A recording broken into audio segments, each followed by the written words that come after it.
Selom Toblé d'être venu pour nous parler des chances des équipes africaines au mondial de football qui s'ouvre ce dimanche au Qatar. Et alors l'autre actualité de la soirée, c'est le président rwandais Paul Kagame qui a accepté de demander aux rebelles du M23 de cesser les tirs et de se retirer des territoires conquis de l'Est du Congo. Déclaration faite à l'ancien président du Kenya où on retrouve notre correspondant. Donc c'est lui le parrain, Amifundi.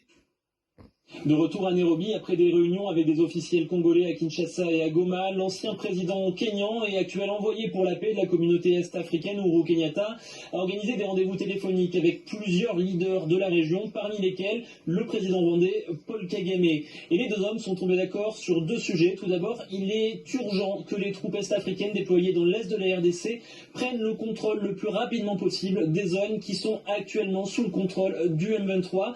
Il est important qu'elles y apportent la paix, la stabilité et la sécurité pour les populations civiles.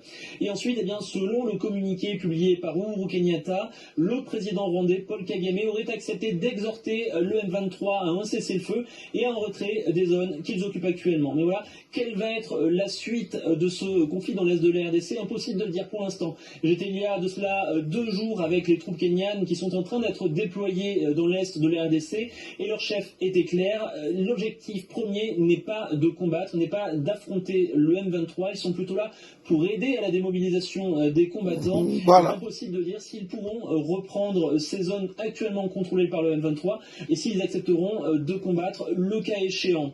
Ensuite, comment les tensions ont-elles pouvoir diminuer dans cette région? Elles sont extrêmement fortes, vous le savez. Le président congolais, Félix Tshisekedi, accuse son homologue rwandais de soutenir et d'armer le M23.